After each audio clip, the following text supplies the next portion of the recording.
Hey, everybody, welcome back. We're organized as ever. We actually got here like 13 minutes early. And I'm going to get this. But I wasn't shared. last. You weren't last. I'm going to get this shared on the CVO's page because they're probably like, hey, dude, where's it at? Why we do that? Mike, introduce your friend again. So we got our friend. I'm sorry. Friend, yeah. So we have a friend of the show, I like to say. I like that term. So we have a returning guest, Jason Clarke from Iowa City Brazilian Jiu-Jitsu. And Jason, why don't you just tell us a little bit about yourself for those that didn't see the last episode? Right on. Yeah. I am the head instructor of Iowa City Brazilian Jiu-Jitsu. And I've been teaching jiu-jitsu in the Iowa City area,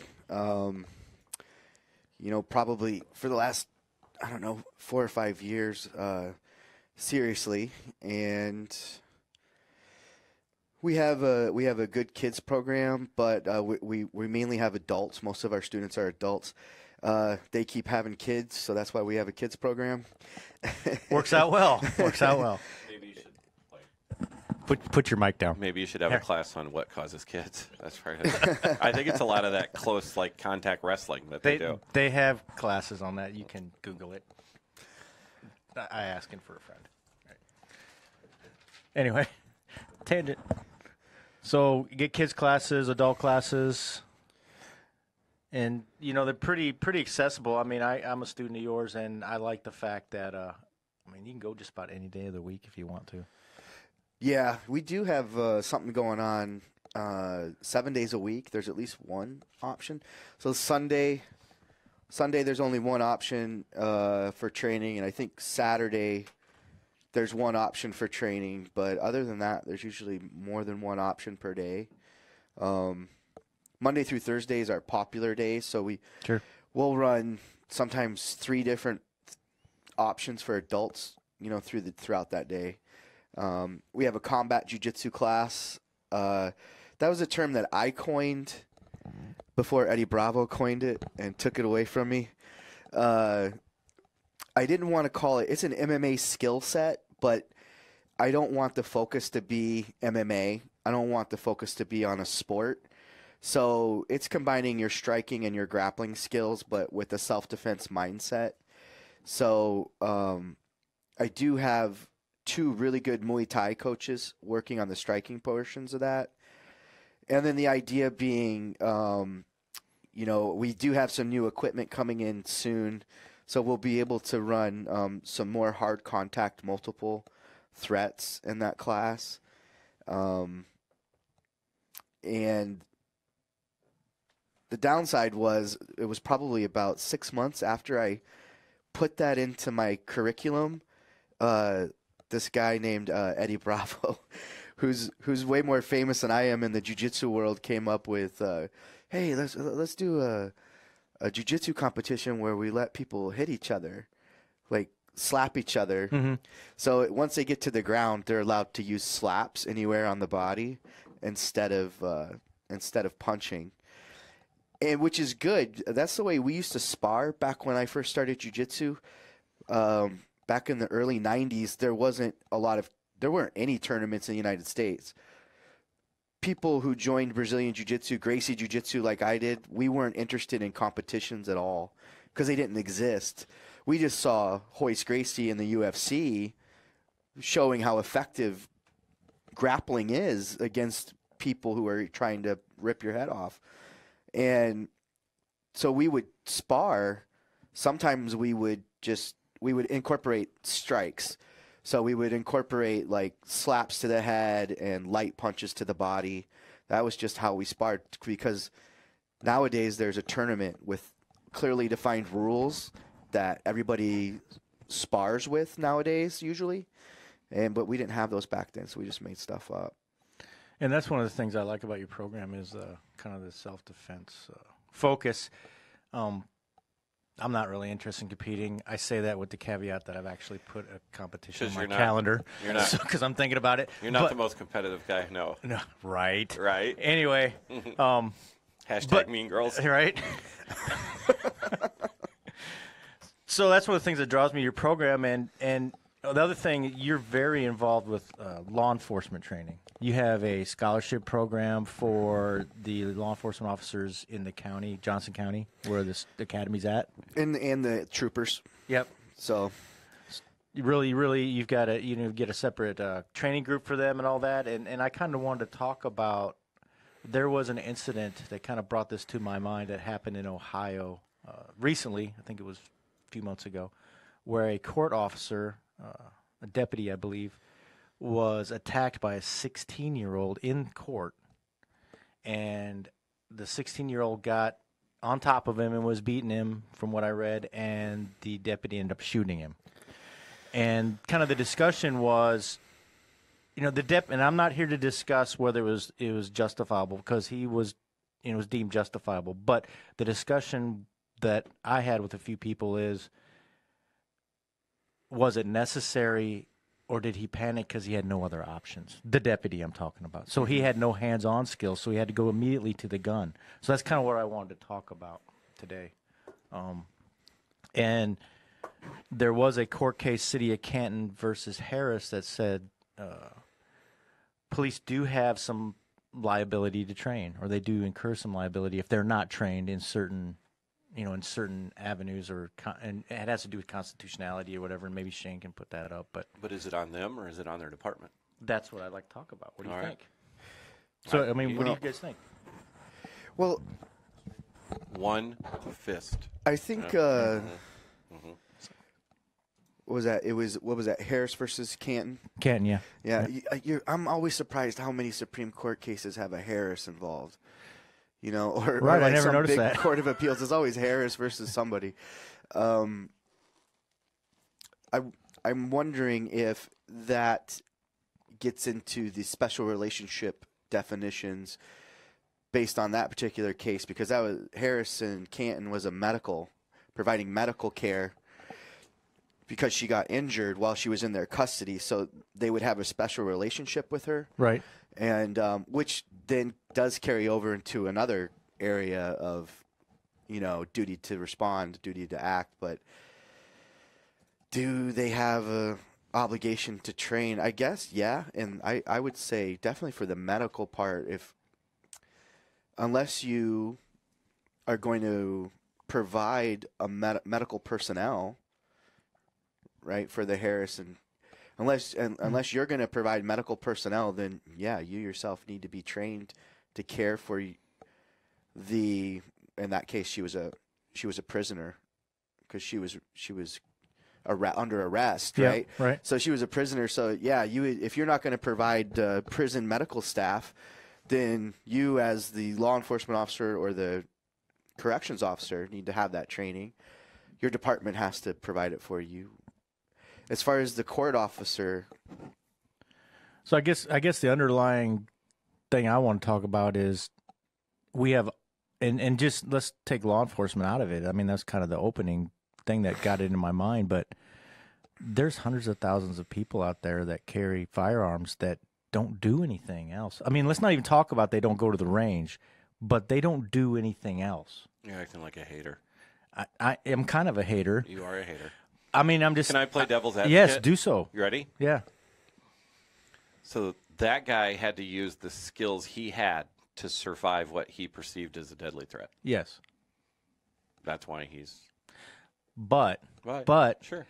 Did he perceive it as a deadly threat because he had no other options? That's my point.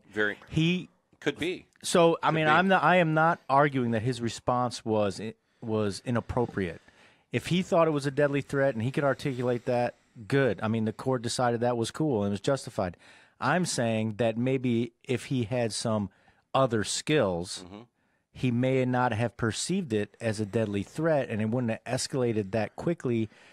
I mean, that old Mike Tyson, cliche that everybody's got a plan till you get punched in the face. Well, if you've never been punched in the face, you've never experienced that adrenaline, and we're going to do that at the end of the show.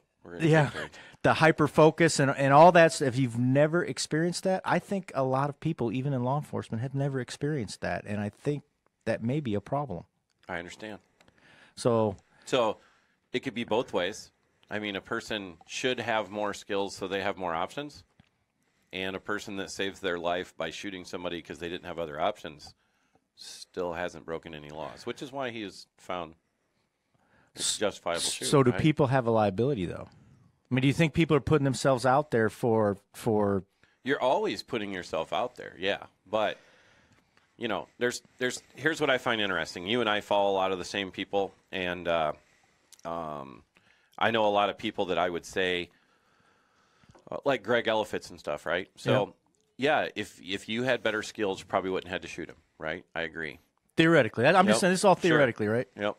And at the same time, you could say, why was George Zimmerman found innocent?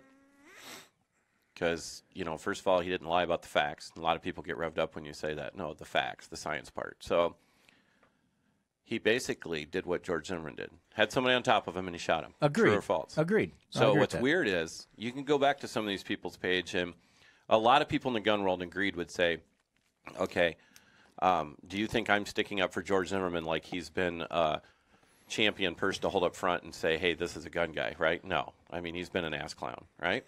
Do I think his life got ruined by that? Yeah. Do I think he did what he thought he had to do at the time? Yes.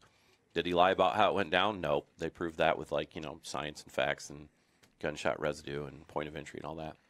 So people can say, well, we expect this of cops. But in the long run, you have gun people that say it was okay for George Zimmerman to do this, and then they're over here saying, I can't believe that cop didn't have better skills. Well, I don't know. Are you going to automatically just say, because you're a cop, you should? Do you think that? I'm not saying, like I said, I'm not judging his actions No. as I'm saying what if, right? I'm Yeah. just throwing some what ifs out there. And I'm really trying to expand it to everybody. I think everybody that carries deadly tools ought to have other options. Absolutely. So I'm playing devil's advocate. Remember, it's hard to play devil's advocate on when this you one, but when you yeah. agree, right? Yeah. So I'm just thinking, you know, how many people out there, and it's all based on ability. I mean, Jason, you scale your instruction to. I mean, we have individuals at the academy with handicaps. Mm-hmm. There's people bigger than me. There's people smaller than me. I mean, there's different ability levels, right? So, but I mean, everybody can learn something. Would you agree? Definitely, yeah. I especially think if you've got a good instructor who's been around the block, they'll be able to tailor to your limitations. That's what I like about what I do in regards to jiu-jitsu. It's not rigorously defined. It's basically whatever works, right? And the proof's in the pudding, so we can test it out pretty quick to see if it works. So if I've got somebody, you know, who's unable to move their leg a certain way, well, if we can accomplish the same goal, but I just have to get you to do something different than what the rest of the class is doing. You know, I taught the easiest way possible, but you can't do that. So we'll have to modify it for you. And as long as you can still accomplish your goal, then there's no reason why you shouldn't be doing that technique, you know, what's effective for you. So yeah, it's scalable to most people. Unless they don't show up. Well, I mean, you got to be consistent. I mean, it's a thing, right? Mm-hmm. I actually started I actually started checking in every time I went, and I've got a streak going now, and I'm going to keep it going. Like, I've been there 33 straight weeks, at least one day. That's awesome. Yeah. Good. That's So awesome. that's how I motivate myself, right? But you got to be consistent. Yeah, we've talked about that before. Yeah. I consistently work. I'm obviously, based on all the time that I've put into developing a skill, you know, I started martial arts when I was 7. I started Brazilian Jiu-Jitsu when I was like 18 or 19. And I'm 43 now. So I've got a lot invested in my skill development, my hands-on skill development. So I'm a big proponent of it over the use of tools. But whatever tools you do carry, you should be proficient in those as well. It bothers me in that I was very interested in law enforcement when I first got out of the military. I took some of the federal tests, and then opted well, my thing was back then I didn't have a degree, which all the federals wanted you to have. Right. So when I went to school, I just lost interest in the law enforcement portion over time. But I still, I have a lot of law enforcement friends, and I care about their success and their safety, but also the safety of the citizens that are in their midst. So on both sides, I care about them being safe and everybody going home. And I couldn't be a law enforcement officer and not invest a tremendous amount of time in my skill development, just because that's how I go home every night. That's how I have to put my hands on a person maybe every night. I should be really good at that, I would think. And if that's the thing I do, the majority of my shift is, am I a door kicker? Then I should really get good at kicking doors. But do I have to put hands on you and get you in the back of my car? Well, I should be really good at that too. In the long run, pretty much 99.9% of the time, it always ends up with having to put your hands on somebody. Yeah, you're going to have to. After you kick the door. Yeah. Yeah, even after the door gets kicked, so. Do you think, let's say, locally, let's just talk about local, because you're local, he's local, all that. Locally, do you see law enforcement dedicating enough time to those skills? No. Just in my personal experience, and I'm like Jason, I have a lot of friends in law enforcement. I'm kind of associated in a small way with law enforcement. I don't, and that's another driving reason I kind of want to talk about this subject, because I just don't see it. I don't, you have the mentality that if I don't get paid to do it, I'm not going to do it, or I work too much and I can't afford it, or whatever. There's a lot of reasons, and I'm not saying they're not valid. I'm just saying that they should try to find a way to at least reallocation of resources, right, or do toward something. the most probable thing. Yeah. Well, I think there's two ways of looking at how are you going to receive the training, because I'll pay to go to a course out of pocket, and sometimes there's a cop in that course. Usually there's not, but I've been in courses that had 30 people and there weren't any police officers, but it was a good skill set for them to be there, especially the shiv works and things like that. Where this is where you always stop me. No, Shane always stops me. What's shiv works? Shiv works. What is that? So it's Who is that? so that's a collective. Craig Douglas is kind of He's at the helm. Yeah, it's like he's like the head of it, but it's a group of instructors that teach a variety of classes and courses on dealing with people within 2 arms reach in a weapons-based environment, knives, guns, hard bats, whatever, right? Nope. So Just so people know. yeah, Did I do a good job there, Shane? Excellent job. There you go. All right, so that's kind of, and there's a big category of courses out there, and it's good. It's a good complement to what you and I teach, because we got the outside 2 arms reach Sure. arena pretty much covered. I'm not the fat guy wrestling guy. No, I'm the fat guy. I'm just not the fat guy wrestling guy. The one thing that I was going to say was there's a difference in attitude in the people who attend those courses. If you're paying out of pocket for some of these courses, you're paying anywhere from $400 on up, for most really good training courses. And so, like I said, sometimes there are cops there, and they paid out of their own pocket to be there. I was in the military. You were in the military. When training is mandated, it's not as... It's kind of like, okay, I have to be here. I've got to check this box. I'm going to shoot my rounds. I'm going to qualify. And that means I'm trained. And then I won't have to do that again for another 6 months to a year. And in the meantime, what happens in between? Well, I did my 8 hours of defensive tactics this year. right. So Does that sound familiar? I'm good. It's like, no, you're not good. So while I think I think the law enforcement officers who do pay out of pocket to go do training, I really like seeing that. I like training with them. They do bring a lot to offer to the table. I like to talk to them and pick their brain about it.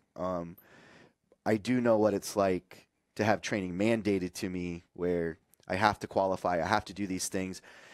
I'm kind of checked out. I remember being in the military and having to do courses and just like, yeah, okay, whatever. Okay, this is the important stuff, and the rest of it, I'm not going to pay attention to. It's kind of like when you make your kids go to college rather than they choose to go to college. No. Yes, you make them go. In parenting mistakes happens, right? Happened to me. Like, hey, you're going to college, dude. Mm-hmm. And, yeah, that was a big waste of my money because never finished college. And it was a learning opportunity for you. But on the other hand, the other ones that want to go to college are doing well. So those cool memes that say, I either win or I learn? You learned. Yes. Learned. It's a long process, man. Mm-hmm. I'm a hard-headed guy. So should that court officer that was a long have way better around. training? Yeah. I mean, I just wanted to open up for discussion. I didn't think we were going to solve the problem, but, I mean, there is a problem in general with people in the tool, self-defense-based environment, law enforcement or not, with people not giving themselves options, I think. Sure. Mm-hmm. And if they're going to go, right to the gun, then that's probably a mistake more than 90% of the time. I mean, if they haven't trained on avoidance and stuff within 2 arms reach and all that, I mean, they're doing themselves a disservice, and they could potentially open themselves up for a lot of liability, I think. Yeah, and I think if you went forth trying to, police in general probably get tired of saying you need this because of this lawsuit. You need this because really they need that because it might keep them alive. Right. It's not about the lawsuit. It's like, dude, I want you to go home. But we brought it up because of a lawsuit. It how brought people it to can my say, mind. well, yeah, and a lot of the things you read on the internet are from the interwebs. They were from the point of view of this guy should have had other options, so this kid would still be alive. Right. I would go forth and say, police should train to have those other options because that might be what keeps them alive sometime. Yeah. So I mean, even mentally alive, if I can make up a word or a concept. So this officer has to shoot a 16-year-old kid. How's he going to live with that the rest of his life? Probably a little bit hard, isn't it? It's going to be hard, and I mean, I don't wish any ill on him, but there's been many cases where officers had to do something like that. Shortly, they're out of law enforcement, and the rest of their life, they just don't do well. So because of the mental anguish. So why put yourself through that as well? So difference between surviving and living, isn't there? I've got a question. Magical voice. If everybody can hear me? So, what if we suggested that when you become an officer, you have to have kind of like what we do with a lot of other jobs. You have to have a 2-year degree. You have to have a 4-year degree. You have to have a blue belt and an accredited jiu-jitsu. I've been trying to get that to happen. I mean, blue belt is hard to get. Let me get a big spoon. I know he's stirring it. I'm very proud of my LEOs who have stuck with it long enough to get a blue belt, but that at the moment is harder than a 2-year degree. Only one. So, is it Jackie? Yeah, Jackie. She's the only one who's Jackie. Jackie Anderson. Mm-hmm. She's the only one who's an LE who's stayed consistently in training long enough to earn her blue belt. And I always said, like, man, if I could get your whole police department to have blue belts under me, like to meet my standards, I would like to see how the use of force complaints would change. If they would change, I'd be interested to see that. Could you I'm going to do what you just did. Mm-hmm. Can you briefly just talk real quick about the belt system so people can get some context on what a blue belt means? Yeah. I usually equate it to, we can talk about how in the adult Brazilian Jiu-Jitsu rank system, it's usually the first colored belt that you earn. Under our system, with my instructor, Salo Ribeiro, he's injected a green belt in between white and blue out of a sort of a tradition within our own system. If you're a green belt under our system, you would be recognized still as a white belt in other jiu-jitsu academies and competition. That's how you would compete as a white belt. To get to a blue belt in Brazilian jiu-jitsu, it takes anywhere from 1.5 years on the minimum side for most people, and that has a lot to do with the material that we expect you to be proficient at takes that long to acquire on a minimum level. I think on average around our academy, we're seeing about a year and a half, maybe a little bit longer, because your lifestyle and your ability to consistently train changes over time. A lot of people don't think about that when they join. They don't understand that no matter how hardcore you are, life is going to dictate how much you can train. You know, you're going to have to take breaks at time. And, you know, I have found that a person who has a solid blue belt, and by that I mean coming from an academy, I don't want to proclaim that I'm the pinnacle, but I do have a high standard. They typically have a really good understanding of their martial art, much on par with some black belts in other martial arts. So not all black belts are equal across the systems, right? So a black belt in one style, it doesn't. They could have gotten it very quickly, and that's just the standard in their system. I mean, that's why you have 10-year-olds with black belts in Taekwondo. Sure. They're not the same thing as a black belt in Brazilian Jiu-Jitsu, you know, because children can't get black belts in Brazilian Jiu-Jitsu, and it takes an adult about 10 years to get a black belt in Brazilian Jiu-Jitsu. So there's a different standard and a different level of understanding. And so, you know, I got my black belt in judo in like 18 months. I had a head start. I had already been training jiu-jitsu for a long time before I even started judo. So I wasn't starting at ground zero. But, yeah, I moved from white to black in about 18 months in judo, where I don't want to discourage anybody, but it took me 20 years to get my black belt in Brazilian jiu-jitsu. But that was because of life, you know. And I actually had quit training for 3 years and came back to it. And then there was a lot of moving around and not being directly underneath a black belt instructor. So I had to do a lot of traveling to get my instruction. But a blue belt in Brazilian Jiu-Jitsu, now you're getting into my I mean, we can roll into it, because so Jason made a post on the Academy student page the other day, kind of outlining, which is really good for me, because, you know, every, and you can correct me if I'm wrong, every black belt that runs an academy, it's a subjective thing. It's their opinion. They're not mandated, hey, they've been there this many hours, then they get a blue belt. It's a subjective opinion. They get to decide who gets what. And Jason kind of outlined his 5-minute standard, which I fell in love with it. Like, it was all I could think about for the entire day, actually. But why don't you explain that a little bit? Yeah, I was talking about how a video was posted of a blue belt in a competition just creaming people. Like, just his competition, they didn't even look like they were of the same skill level at all.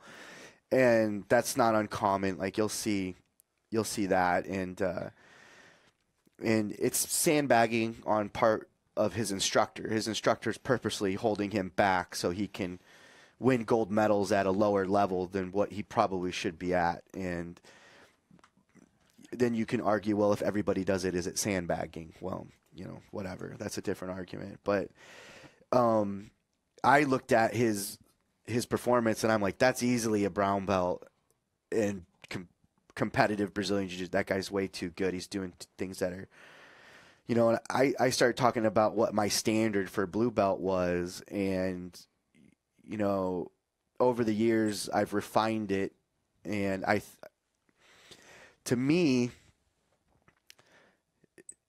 once you're wearing a blue belt in Brazilian Jiu-Jitsu, you're a representative now. If you never were before, you are now, whether you like it or not.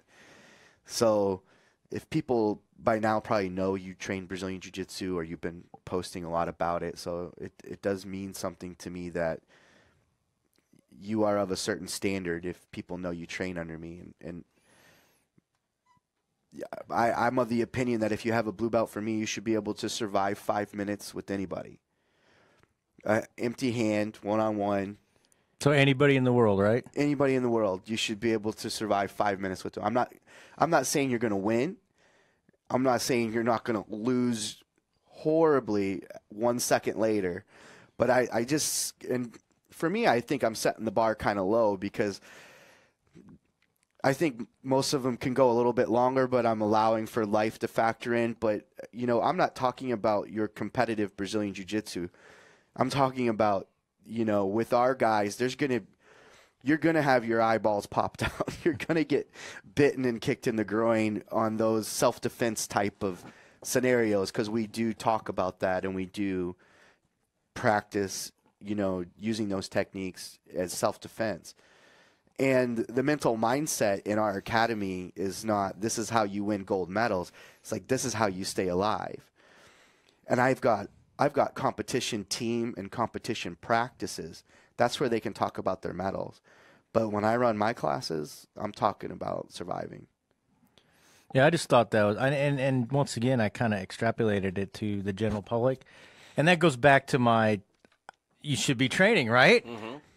Anybody that carries a firearm for self-defense should have options, and they should be training to a level in whatever they're doing to be able to survive 5 minutes against anybody. Because once again, it gives you options. Like you can run away in 5 minutes. Yeah, you a can lot do can lot happen of in things. 5 minutes, man. Yeah. A lot can happen. And if you're actually legit about how you train, you're gonna outlast most people. If you've ever done, I know you have, you do some of these hard evolutions and these force on force, and 1 minute. Most of these evolutions are 1 minute, maybe two, and there's people who are not prepared for that level because your adrenaline's gonna go. Sure. If you don't have any technical hands-on skills, you'll be using strength to compensate for what you're lacking technically, which may or may not work, but it's going to drain you physically no matter what, Cardio, a lot of people think they've got cardio. They don't have cardio. I don't know what cardio is. Yeah, I tell you, I don't feel like I have it. I will tell you, though, the last time we sparred, like about every month when we get done with the module, we'll end up kind of capping it off with a sparring session where you just go for 6 minutes at a time with somebody. Like, try to use a technique that you were taught, but really it's just do what you can do because you're trying to – it's like a match or whatever. Sure. And I was proud to say that I am not the guy that puked last time, but there was somebody that puked. Oh, I bet it happens. Yes. Oh. So, yeah, I just really like that lower standard. my standards. And Yeah. I say, can I last 2 minutes? You know what? That's So that's how we probable, start. right? That's a fighting thing. 2 minutes. Yeah, right. So, okay, all right. But that's probability, right? Yeah. That's the plausibility principle. So if you have never done anything before at all, Yeah. and I'm not specifically absolutely- saying jiu-jitsu, I'm saying anything at all, you should start, can I survive a minute? Can I Yeah. survive 2 minutes? Sure. And go on and on and on. I agree with Jason that it's super, let alone it's factual, logical, whatever. Yes, when you don't know what you're doing, you just get mad and use more strength thinking it'll solve it. Mm-hmm. It's like me trying to shovel. Yeah. The other night at class, I'm just going to get mad and shovel the driveway so we can get this car out of there. Yeah. Right? Yeah, he should. And then you die. And you fall over then face first. Then you have to go in and take a The take most a break. dangerous thing I did, spending time for 3 days around all you people with guns, my wife said, is you shoveled? You should not have shoveled. I'm like, okay. You said the same thing. I did tell you that. Yeah. I did tell you that. All right, what are you going to talk about? So you've just spent 40 minutes talking about one topic. Yeah. You So told me we have 9 topics. let's talk about the red flag So laws. everybody I know grab a lunch. We're going to be here till 3 p.m. Let's do it. I know you've got a lot of research on the red flag laws. So No, let's you just- do your things first. Mine will be easy. Wait, really? Yeah, you do all yours. Let's get you and Jason in here. I can talk about red flags at the end. Okay. ERPOs, red flags. All right. So let's talk about the National School Walkout then. All right. So I don't even remember what day it was. A couple days ago, Tuesday. I'm going to let you talk about this. Something I'm like listening. Anyway, so a few days ago there was a National School Walkout Yeah. to protest gun violence and try to get laws changed or Do something. about something. So we talked on previous episode how we totally agree with the. We don't say we don't have any problem with people protesting, But I guess the angle I'm at is like, let's do something, but is it doing anything? And my sources tell me that some schools, my sources being somebody in my family, did a little research on this for me because she's of the age where this is relevant for her. Some schools were not really penalizing kids, but I'm going to say penalizing kids. Like, if you don't do this, then, well, you're going to have to do this, and this is a lot less fun than walking around with your friends holding a sign, right? Sure. So was it a true protest, or was it just in some way coerced? Yeah. Well, do you think there's a lot of Are you saying there's kids that might have just wanted to go outside and not been in class? Was it a nice day out? Yeah, in some places. Did they go across the street to Walmart and tear it apart? Yeah. I'm saying that I don't think that when I was in high school, now I'm the old guy here, right? Sure. I graduated high school in 1982. I'm impressed. You know, punk rock was still a thing back then. But drummer from Def Leppard still had two arms. Still had two arms. Wow. Love that album. We had to go there. Love that album. All right. Anyway, I don't remember a lot of politically active kids. I don't ever remember I was more walk out of school. Yeah, I was more worried about a lot of other things. Sure. But if somebody would have said, "Hey, dude, we're all like gonna go march out in the parking lot," I'd be like, "All right, I hate third period calculus. Let's go." We did. We had one when I was in high school. I was like a freshman or a sophomore. Yeah. I don't remember what it was about now, but it was a nice day out. We all went, and it was. I don't even remember. And how old are you again? You're 42. What'd you say? I'm 43. Yeah. 43, and you left high school.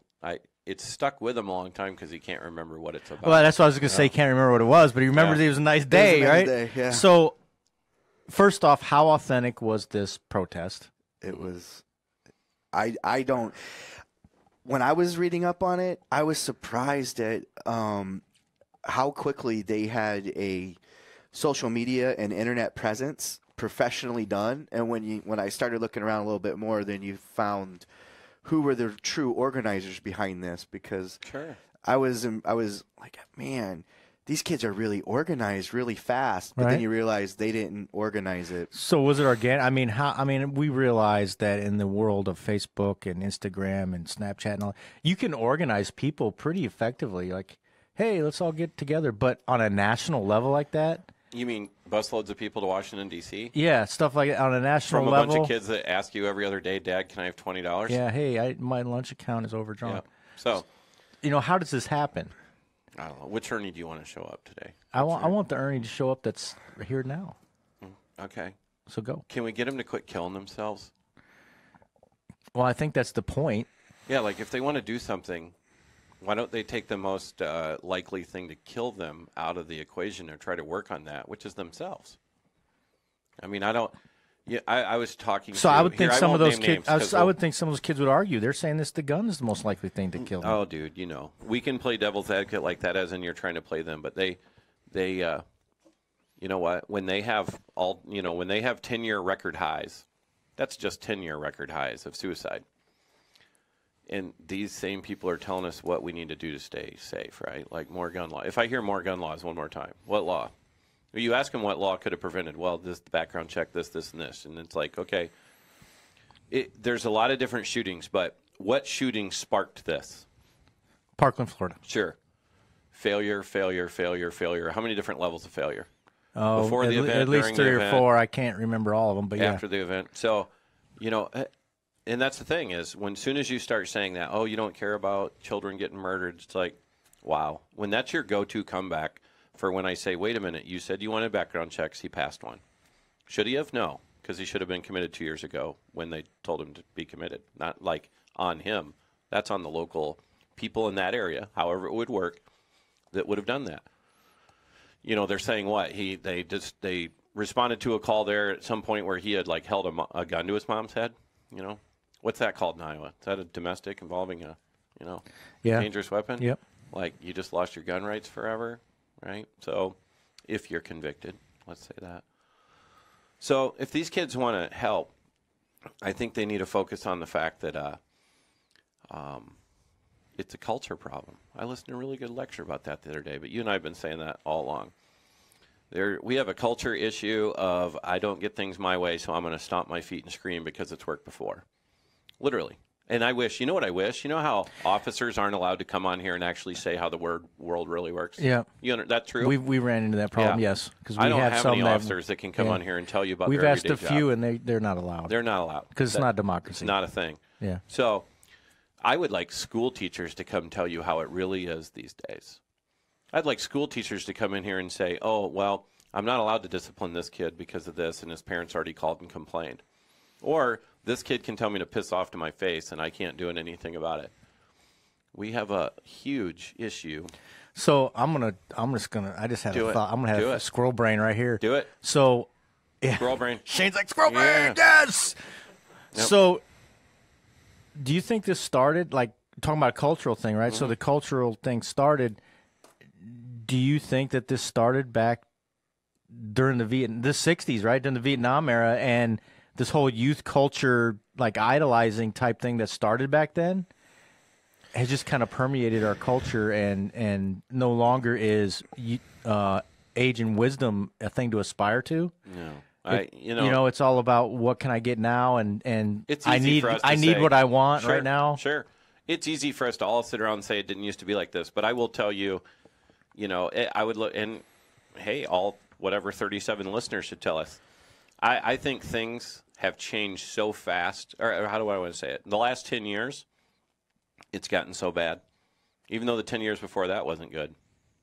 But you're going to go back generation to generation. And, hey, it's not that weird to be 22 or 23 and not have a job now, right? Or you're still on your parents. You could be on your parents' insurance till you're 26 and you're not even in college anymore, right? Yeah. So, let's keep figuring out how to make people not really have to go out and survive on their own in the real world. And you just take that backwards, and we're not teaching our kids how to survive in the real world. We're teaching our kids to throw a fit when somebody didn't provide something for you.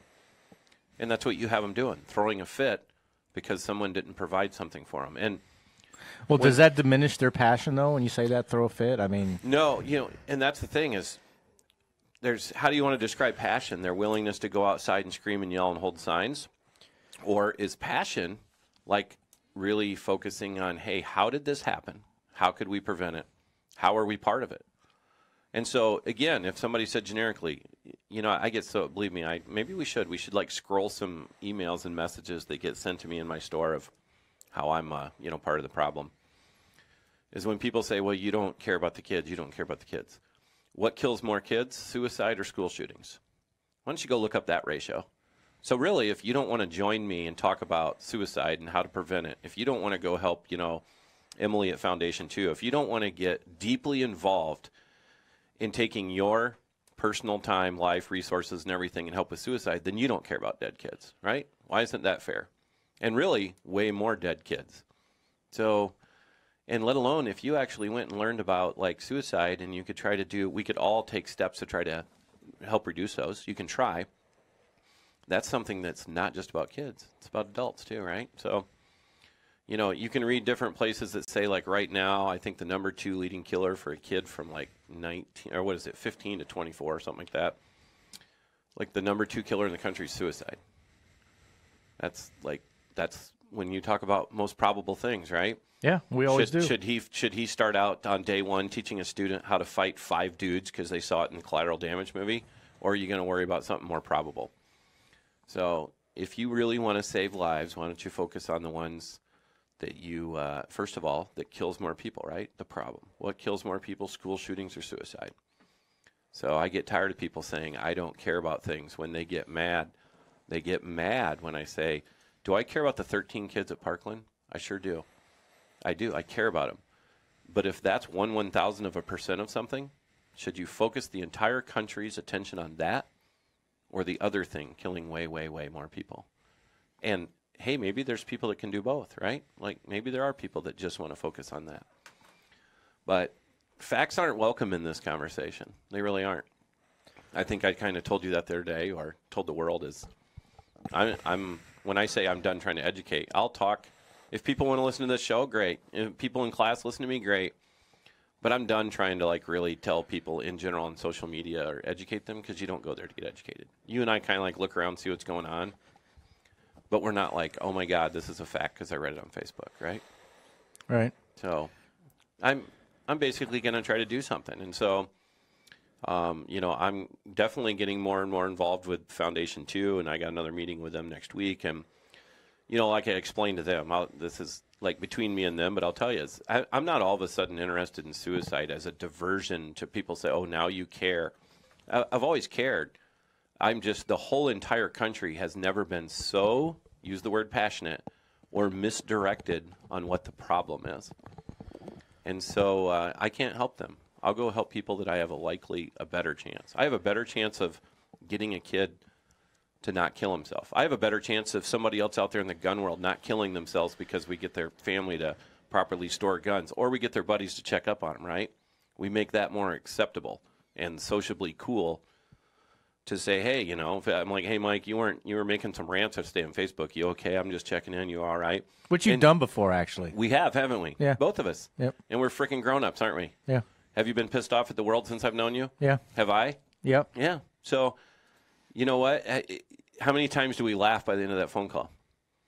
Quite often, yeah. Yeah. So what if that's the things that keep people, that's what you do with everybody in your life that you care about. You should do that.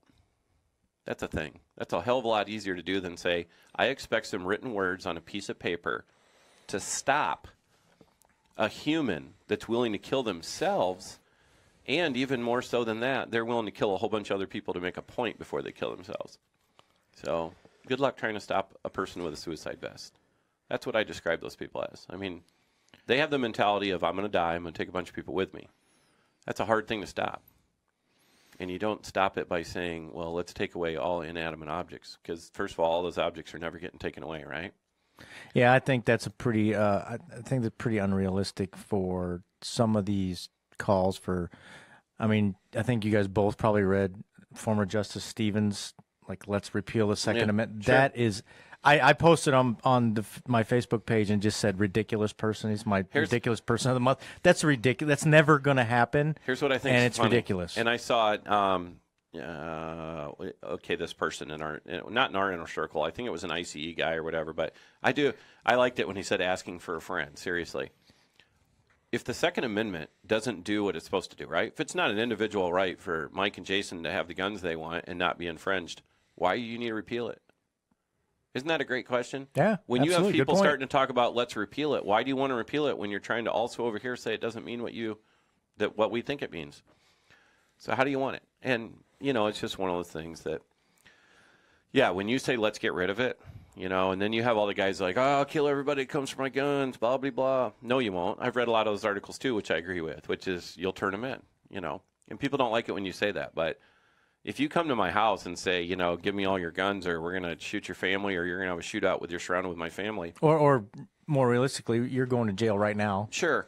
And the one article I liked, which I don't, maybe it was in Robin's group or whatever, it might have been in there too, which I saw it several places. But I agree is that, I like the point where they said, hey, the government already knows everything you have. If you really don't think that, you're a fool, because you talked on your private Facebook group. That's why I laugh when people are like, oh, Facebook's taking your data. Of course they are. Yeah. Come on, man. Yeah. And the government has no access to that data, right? Yeah. So, if you want to go berry pump shotguns in your backyard and think you're ready for Red Dawn 5, all that won't do any good when the government already, like a long time ago, seized your bank accounts or just froze them. That way it's like, hey, we didn't take your money. We just froze your money. And life sucks for you now. You look at how people get bent out of shape over paying an online or a speeding ticket, from a camera or whatever else. Or look at people that are in a situation where you owe back support or, child support, back pay and all that so you don't get your tax return. And I'm cool with that. All I'm saying is if the government wants to get your attention, they'll do it by making all the stuff in your life that you're addicted to and that you need to get by, just make it not work. So there's a long circle around. What am I going to do? This whole walkout thing, most of the people I talk to, I'm just sick of people saying, here's what we need, and they rattle off something that's already established at state and federal law all over this country. Over and over and over. So you said you're not going to educate people anymore, but Yeah, isn't it an educational issue? Isn't it educate? Well, yeah, but I'll educate the people that, I'm not going to sit and run my mouth for hours on, hey, we're on Facebook now, right, officially, but literally, do I want to talk to the most people I can, or do I want to talk to the people that I will have the most effect to actually make a change? What's going to give me a better net return? Going and talking to people that take time. So we have a children's class. So last night, like we invented, when I say we invented it, we were going to have Ken Crawford here, right? So we finally got some dates lined up. My buddy's Ken. Yep. Ken's coming? Ken's coming. We're going to get 3 all right. squirrel brains together. So June 23rd, I started out saying, okay, we can only have Ken here like so many days, because life gets in the way, right? She's got a baby and everything else. So we're like, let's have the kids class. It went over well at Brownells. Let's do it. So I made a post saying we're going to have Ken here on the 23rd. And, Julie's going to create the online payment things in the description, and she'll have them up today. She will today. Julie, get to work. Dude, it went from like, okay, we're going to have 2 classes of 12 kids, like, 12 in the morning, 12 in the afternoon. We're going to do that on a Saturday the 23rd when Ken's here. I already talked to Northland, and I'm waiting. When we get out of here, I'll get an answer. It's like, oh, by the way, we need it Friday, Saturday, and Sunday. And instead of 2 classes a day, we might have to try to figure out how to do 3 classes a day. So you're going to have probably 70 to 100 kids in 3 days that are coming out to learn about, and their parents, to learn about firearm safety. Yeah, they're going to shoot a gun, have some fun, smile, but they learn about firearm storage, learn about the responsibility there as a family unit, with their siblings and their parents. Yeah, it's a great class. I co-taught it with Ken when he was at Brownells, and it was a lot of fun. Yeah, I think that right there is me doing something. Yep. Let's have all those kids who also have siblings, who also might be the kid that has a swimming pool and a basketball court, so all the kids hang out at their house. You know that? You always had like your friend that had. So let's say that kid lives in that house, so that, it matters for him to not let his friends, when they come over, say, I heard you have a 22, or let's go look at this. No. I'm going to work on that. Those are the kind of things that I think will save lives better than screaming and yelling on a sidewalk. Better than walkouts? By saying never, never again. Right there is how many kids have died since Parkland happened by killing themselves? I can't tell you, sadly. I don't know. I don't know. A lot more than died that day in Parkland. Yeah. So, what do we have going on with and I'm not going to sit here and say this diversion thing, but it is. It's like, and I tired everybody beating the dead horse of the meme of, 11 kids a day die texting and driving, blah, blah, blah. But you could just say, well, you don't care about those kids then, do you? Because I don't see you out doing a walkout about texting and driving. What I bet you see is a lot of teenage kids leaving Kennedy and Washington and everywhere around here today in the Iowa City school system. It's that old saying where, one death is a tragedy, but 1 million is a statistic. Sure. And it's hard to wrap your mind around that sheer number. Sure. And I feel as if these kids were just used. I mean, you think? You took these kids who, they're scared, Some of them are legitimately scared to go to school. Whether, that's founded in truth or fact it doesn't matter. They're scared to go to school perhaps. And there's a lot of different reasons why they may want to do this, but you can take all the energy and the fear that these kids have, and it could be manipulated for someone's agenda, for the people who organize things so quickly, and are stamping their name along with this walkout. This, if I want to, from what I found, it was the Women's March. Some organization called the Women's March did a lot of the web work and organizing it. Yeah, that's been what the Women's March on Washington was a couple of years ago, I think. So you have a bunch of kids getting help. They're I will say misdirected. That makes people mad. They're misdirected on what's actually going to keep them safer, being backed by a bunch of adults that are well organized and have an agenda. That have an agenda that won't accept facts of what will keep them safer. Saying the word more gun laws, and we don't want guns in the hands of wrong people, that is so asinine. That's such a blanket statement.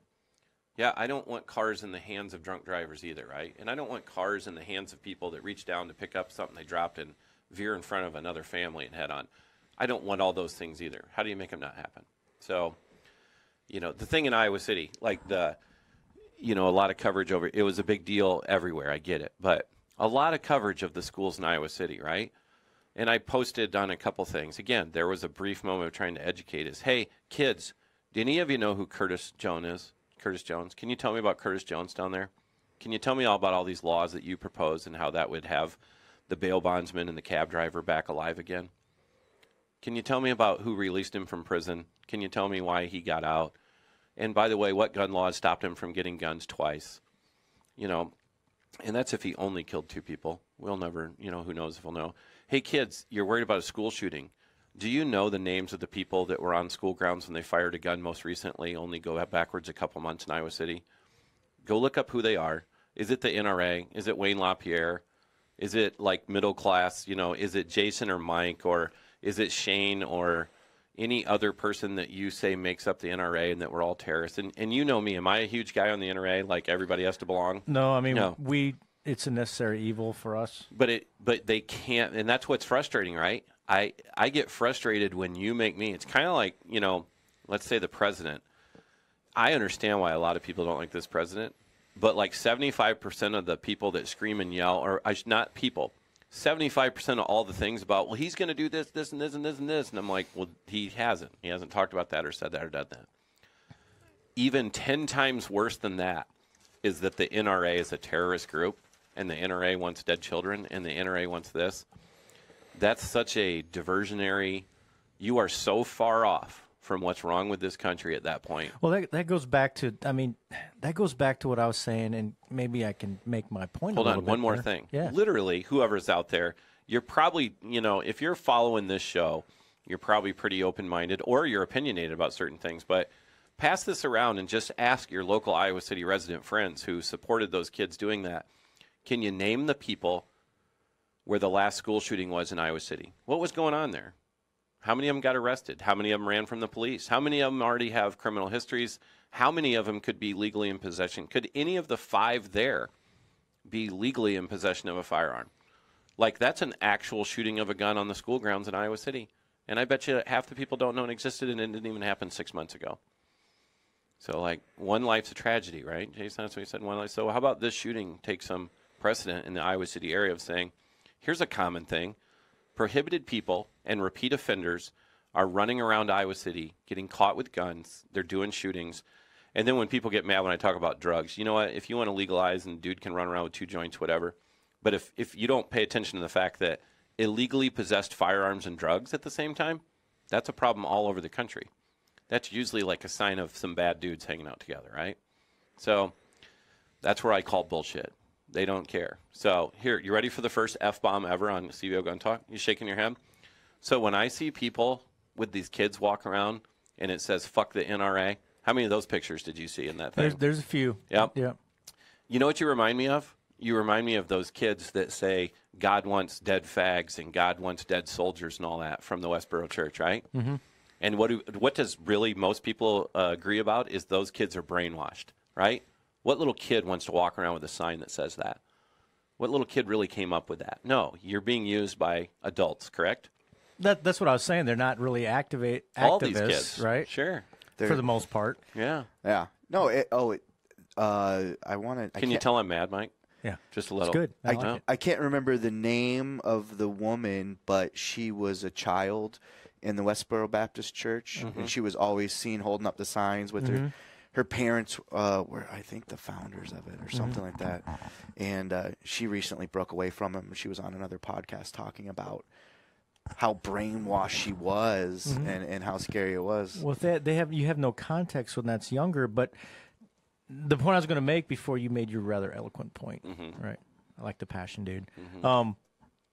And it goes back to my thought on Vietnam in the 1960s, and maybe I'm getting way out there, but that really kind of set the precedent for an us versus them. Like after World War II and during World War II and in the 50s and even back before that, for the most part, the United States was always, hey, the United States, we're all part of the United States. Let's work together on our problems. But since Vietnam, when it has been perceived that an us versus them scenario came out positively for one side or the other, it's become the way we do things. There's no agreement. There's no working together. It's like my way or the highway. And it's just gotten worse with the 24-hour news cycle and social media and all that, right? We just can't come together, and everybody's on so. And I consider myself a pretty level-headed person, and I don't agree with you on everything. We've argued about stuff, and you know what we don't argue about though is how do we not have more dead kids? We don't argue about that. But nobody wants to come together, right? It's always right or left, and I'm a Republican, so I hate you because you're a Democrat, which I think is seriously misguided. I don't really even believe in political parties, but Let's start our own new party. Let's I do already it. have one. I already have one. It's the Mike Party of one. I want to get on board, maybe. It's very polarized. It is. And you're never going to be progressive enough, right? It doesn't matter what you're marching for this time. There's somebody who's going to think it's not enough. This constant marching again. I think this one, it just seems so contrived. It's No, I agree. there's something different, but they are, the children themselves are, who do they have to look to? Who is there to emulate for a better model for what to do with what they feel?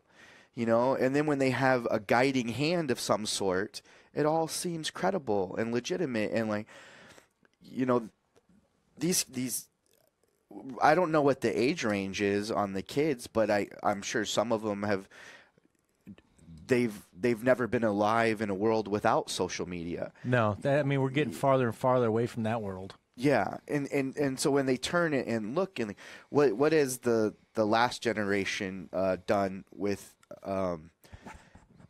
you know, a lot of protesting, a lot of not willing to have any sort of intelligent debate or conversation about topics that they might not agree with. They put themselves in an echo chamber on their social media accounts and only like and follow things that support their own agendas or And to biases. be fair, that's on both sides of the issue. I mean, there's a lot of gun people that will not talk to anybody else. Exactly. Right? No, Yeah. it does happen, and I'm saying in regards to the kids, where are their role models for how to do this better? And I don't think they exist. One, I don't agree. I don't think the kids organize this themselves anyway, so it's not necessarily it's not their agenda per se. It's their angst and their fear, but that's it. Everything else, there's a guiding hand there. Yeah, I believe. I think you know, I was surprised recently to see that Utah passed a law making it finally legal to have free range kids. And I was like, oh, you mean the 80s? Yeah, right? You know, like when you used to go out and play hide and seek and be home by 10, right? You know, it's like if you have a watch. Yeah. And I'm sitting there, there's this pushback now because there was this overcompensation for, you know, I was a latchkey kid, and then there was an overcompensation from my generation on their children, who are the children that are out there protesting now. Let's wrap them in bubble wrap and make them safe. Yeah. And now there's starting to be a pushback to that and try to swing back the other way a little bit. So, yeah, I mean, it all kind of happens incrementally. I mean, like we kind of joked about you make mistakes as a parent, right? Like I kind of pushed one of my kids to go to college, and that didn't work out very well. And now I'm like, that was really dumb, man. So I think people are trying to protect their kids, and that's a very honorable thing to do. But we've kind of gone to the extreme, right? Well, yeah, you look how many people, though, protect their kid. Let's take one little topic. You protect your kid by never letting them, when I say experience violence, you don't want kids to experience violence, but how many kids? No, I'm going to say you do. I read an article the other day that said part of this problem is, and go back to the whole punch in the face thing, boys used to fight, right? And now see, it's no longer culturally acceptable. See, here's the problem: you know? is you immediately knew what I meant, and what I don't mean is, oh, you want kids to get shot at in a school. Yeah, No, there's an no, aversion. People assign a connotation to the word violence, implying that it automatically means it's bad. No, Yeah. like there is violence used for good purposes. Sure. You know, justly used. You know, and appropriately used. And if kids started, if somebody came onto a school ground to try to hurt kids, you and I would try to use some violence, wouldn't we? Absolutely. Yeah. So it's not. Yeah. But in a broader sense, and Jason made a good point. In a broader sense, imposing your will at any level can be construed as violence. So if you're on the debate team, and I kind of getting kind of existential here, but if you're on the debate team in high school and you win the debate, you've just giving that guy some verbal violence, right? You're imposing your will on that other person, but you need to learn how to deal with those feelings and how to deal with those situations and not have the first time be when the rubber meets the road. Isn't that what raising a child is all about? Right. To sort of inoculate them, over time to levels of stress and different environments. And here's some emotional issues you might have to, learn how to handle. Jiu-jitsu and boxing be mandatory 2 years in high school? Well, while I don't disagree with the concept, we talked about mandatory training. I understand. Right? I understand. I don't think it would work. Should it be mandatory to learn how to change a tire? I wrote an article once a long time ago about like the 10 things you should know how to do if you're a guy. I understand. And knowing how to change a tire is like one of them. Why just a guy?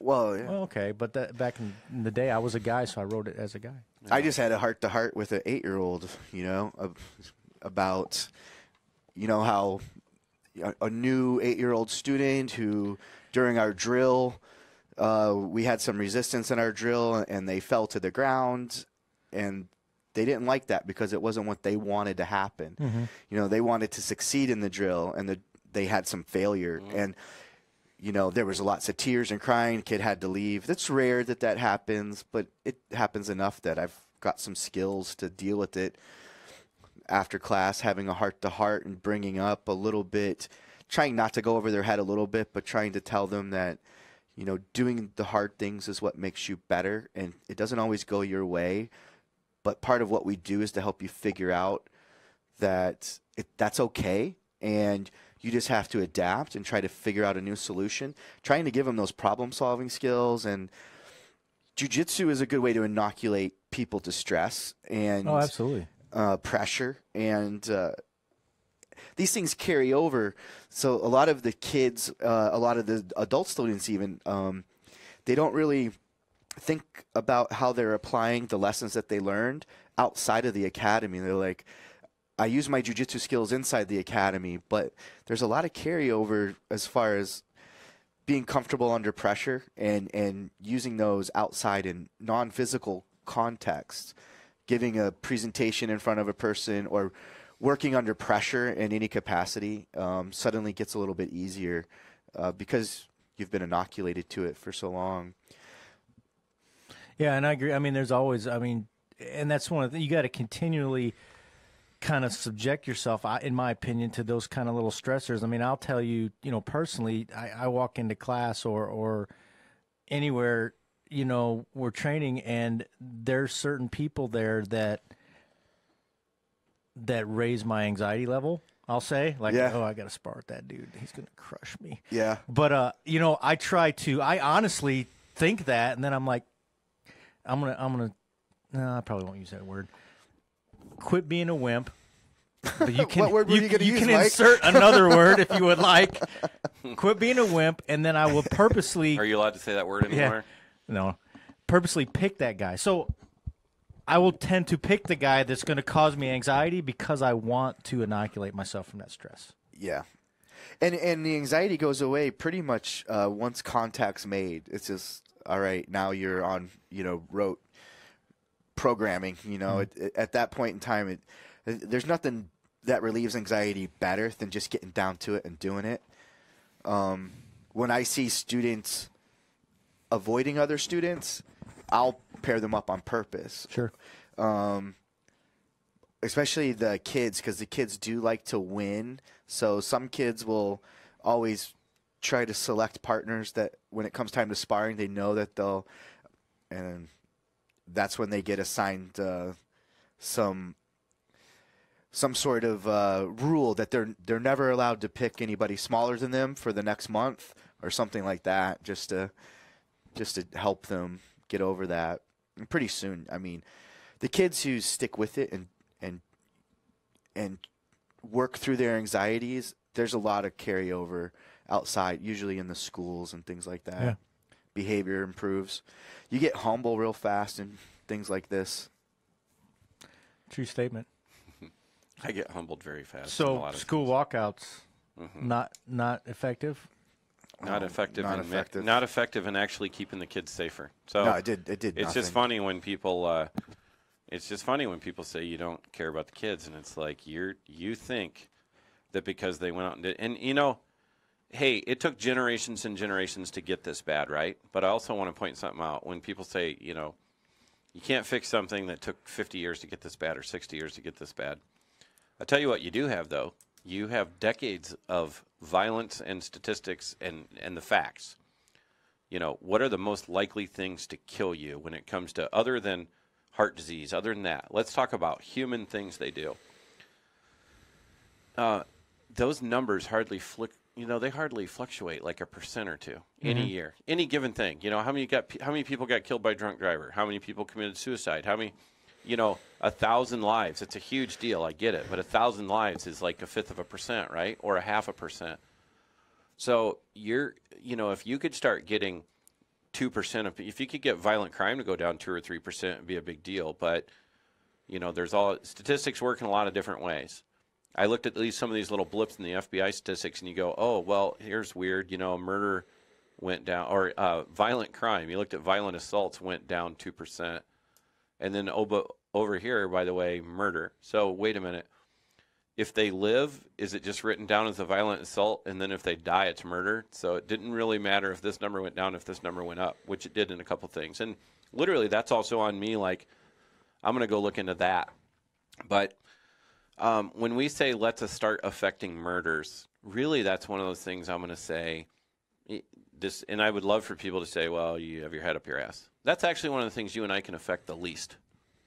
It really is. I mean, because the same thing I tell people is, how are you going to stop a person who doesn't value life enough to whether some of them don't even care if they get themselves killed, but a lot of other ones, they definitely don't care if they kill you over $500 or your car or your gun that you're open carrying. Or $5. Yeah. So I can't really come up with things to affect that other than, like I used to tell my friend Jay Johnson when he started the first think tank and he brought me on board, and you had all these do-gooders in Cedar Rapids, and I mean that lovingly, and all these people from these foundations. And, Jay brought me in because, A, I know the gun laws that already exist, right?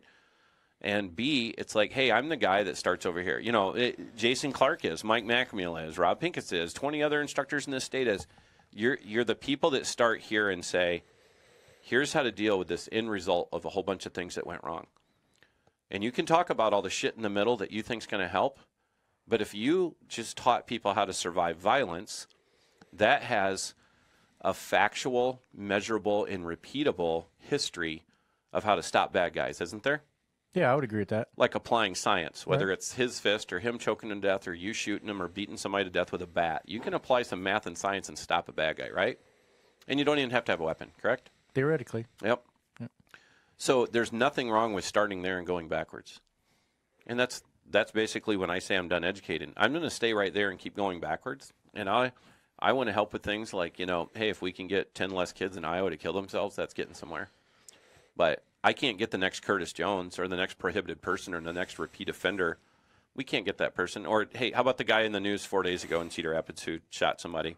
Or Kent Stevens who shot somebody for $20. That was in the paper. He's a prohibited person.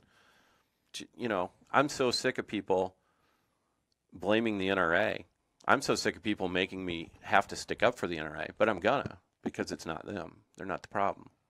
So whether it's kids or adults, people are still killing themselves at more of a rate than other people are killing them. So we've got some issues. So I think maybe this is a good time then to say talk, red flag law. I'm going to talk about the red flag laws. Red flag laws, so ERPOs, whatever they want to call them. Talk to me about red flag laws. So first of all, what might shock some people is I say, hey, I support the idea of this. Like when I say I support it if it was. So what is the idea? Here we go. What's a red flag law? I was waiting for them. We're getting better. ERPOs. All right, 29 episodes and we're getting better. There you go. Extreme risk protective orders. So let's first play Princess Bride, right? What do you think that word actually means? So here's the idea what they want. And when I say they want, we want this ability, we as humans, right? So what they're after. What was it? House file when Artstead, it was 2456, and then it died really fast. And, Linda Waddington wrote a story about how, us gun owners, we must not support, I don't know. I'm not going to I'll let you read her own article and come up with her attitude about it. Is people like to say things like, we need to be able to take crazy people's guns away. Well, you ought to wait and make sure that you have it very, very well written to where that doesn't get abused. Otherwise, you sound like, what's that president's name that said, let's just skip due process? That would be our current president. Current president, right? Yeah. So, and so when people say, well, Ernie, cops can go, Mike shows up on scene and there's been a scuffle and the house is torn apart and they're getting two different stories from this and the guy's got an attitude with the police. And so can you make the decision to remove that guy's firearms from his house? Because you kind of think there might be a problem or he might hurt himself or someone else. Can you remove the firearms out of that guy's house? I believe you can. I believe you can, and police do it all the time. So did the police fail to do that in Parkland however many times? Yeah, they did. Yeah. So it's back to where I can support a law. So first of all, I'll support it if it's written very clearly. But I'm also not going to count on that law to keep me safe, right? Will it help in the long run if you could take away if you're convicted of domestic abuse, you can't own a gun, right? You know that. Even a misdemeanor domestic abuse charge keeps you from owning a gun forever. Doesn't do any good if the Air Force doesn't tell the FBI about it, does it? No. That's your Texas shooter. So, I mean, how many different kind of failures can they have? So do I support this if it's well written? Here's my problem with it. You have 5 states that already have it. You have there's a huge push, and I get it right now, to where, hey, I think even Rubio is like, you'll get federal funding in your state if you pass one of these laws, right? Mm-hmm. It truly will do more good than bad. So when people say if something does more good than bad, then why would you even hesitate about it? Well, when you're the one person that might get your rights violated over it, that absolutely had nothing but a crazy ex-girlfriend or a pissed-off brother-in-law or whatever that said, oh, Mike's going to kill himself, and I think he's a threat to himself, so they show up and take your guns away. Isn't that what our Constitution's about, though? Yeah. To protect the minority, as in the minority group of people. Like we are a democracy, Well, we're not really. No. But we're I'm just saying, republic. right. The Constitution is I won't specifically even written quote the author of that statement. So to protect those people, so Sure. the majority can't gang up on somebody and say, It's called So what? you don't What's care. it called? What's it called? Yeah. Tyranny, right? Yeah. tyranny. Yeah. Yeah. So what I hear from you is you're okay with wife beaters having guns. Do you see how that works? Yeah. You know how it works, right? I'm like, wait a minute, how did I get put in that box? Are you still beating your wife? Yeah, right. Yeah. That's one of the best questions. I do buy my T-shirts Yes. at Walmart. Yeah. Yeah. Okay, so here's my issue with it. If you go around and look at go and look at how the Iowa one was proposed, because I like it when they're like, well, some of the details are still fuzzy. If you get to come into my house and take my firearms away, there shouldn't be details that are fuzzy, right? Like, I know it's not a perfect world, but in some states, it has to be law enforcement that uses this temporary ability to take away a person's firearms because they have been deemed a threat or possibly to themselves, right? And so I'm cool with that idea. Like, I get it. Can we all agree that more than half of all firearms deaths in this country are suicide, right? Yeah, if you don't know that. Yep. 55, 60%. So if you could, what happens when you make a 1% dent to that number? And Pretty significant dent, sure. right? So it's like, I understand the concept of it. I just want it set up to where it's not just a family member can get this done. You ever been to a lot of you ever experienced families that argue with each other all the time? Yes. You ever seen them make rash statements or accusations that later they say, yeah, okay, that wasn't true? Yes. So, yeah. Or they refuse to prosecute. Sure. There you go. So, and and you bring up a great point. Is it more common or less common? I'm not trying to set you up, so maybe you don't like these questions. Here comes that bus. Don't look behind you. Of all the people is it a bingo bus? They go and, is it, let me ask you to this way. I'll give you an out. Is it very common for the victim of domestic violence to not follow through, go to court, and end up getting a conviction against the violent person? Yeah, it's pretty common for them common, not right? to prosecute, yeah. So in a way, even though the officer that showed up has an interview on a body cam, the let's say the female's face was bloodied, the guy's shirt's ripped, he's Why's it got gotta be marks on it. female? Yeah, I know. It goes both ways. All right. This case. So the dude's got bloody knuckles, everything. He's like, the bitch said this and this, and, she really pushed my buttons, blah, blah, blah. Do you really think that guy's getting convicted? So when people hear that, it's on a police it's on a body cam. It's on audio. That guy doesn't usually end up going to jail.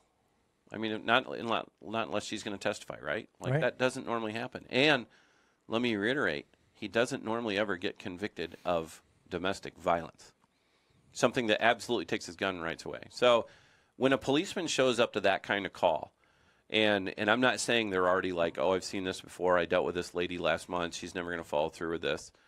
That policeman still has a right to take away that dude's guns, right? So I'm all about having a law that says, let's help them do that. Let's help them say, hey, when we show up to the scene and here's the facts, like here's the real things going on, we have this temporary ability to take away somebody's guns. I'm cool with that. And people can be mad and quit shopping at Cedarville Outfitters and blah, blah, blah, all that shit, because I'm becoming one of those guys that don't like gun guys, right?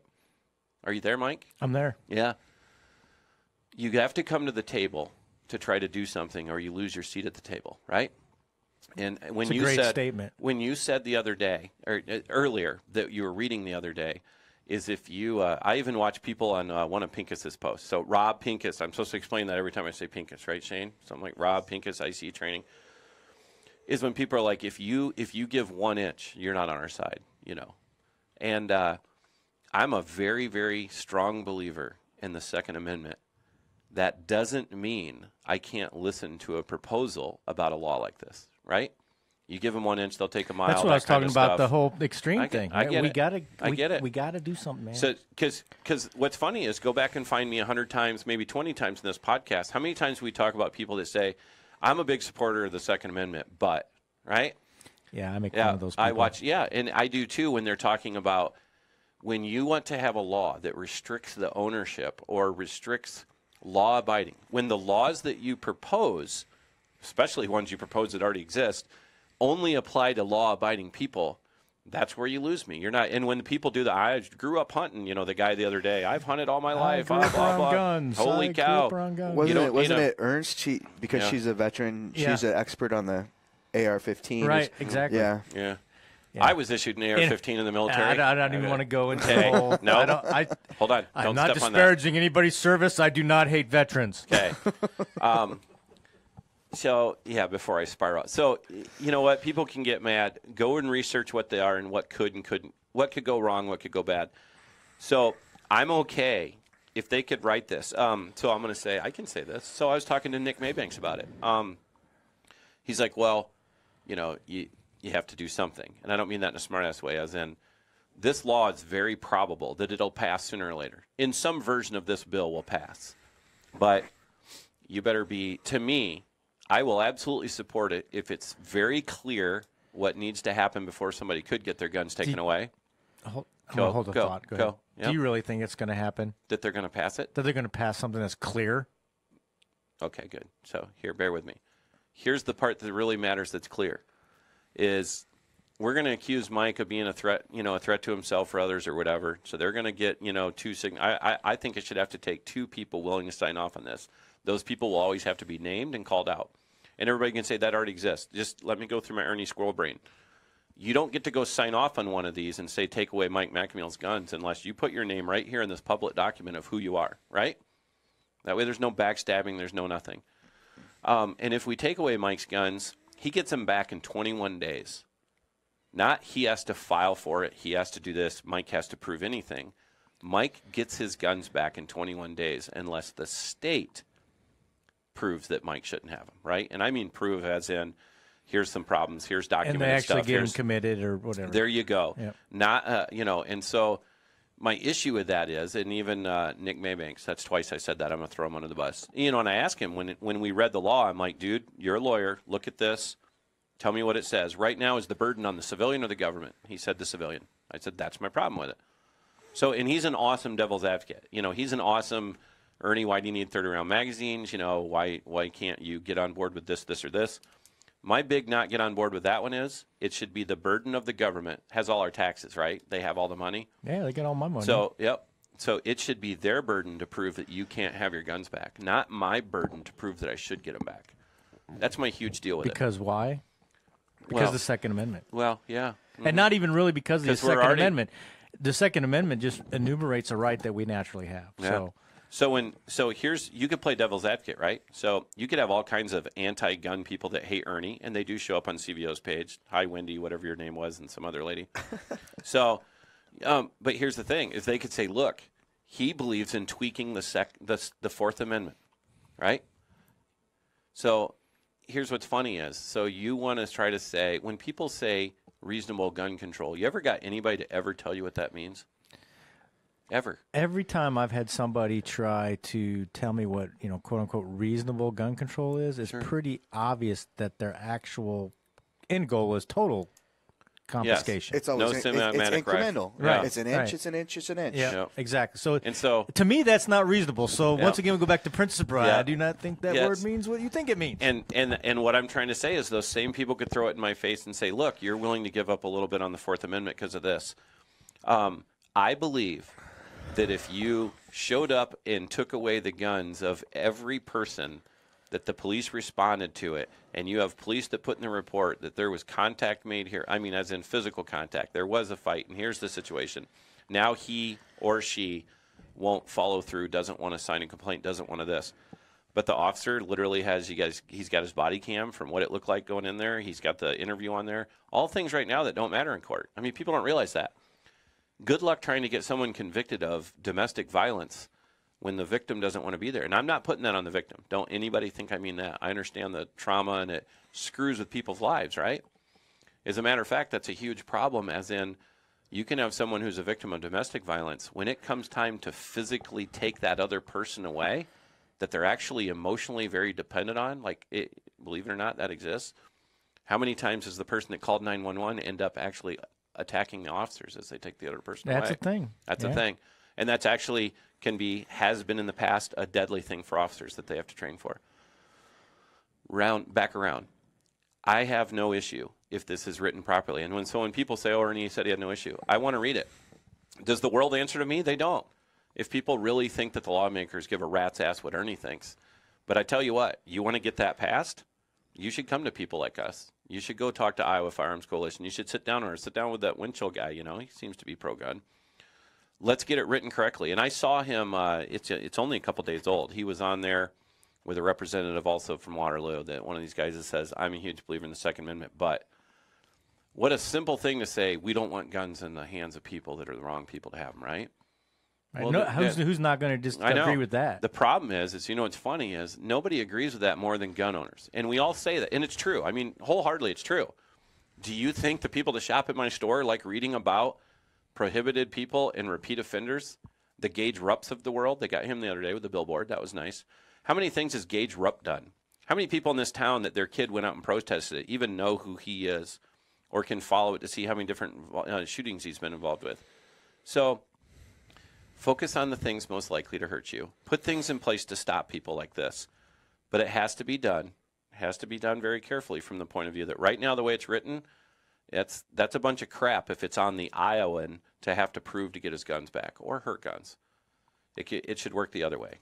The courts should have to spend the tax money, which is really our money also, but you get it, right? Right. So, it shouldn't be up to Jason to have to spend $2,000 or $3,000 or $4,000 in time, effort, and energy and retaining a lawyer and this and that to get his guns back.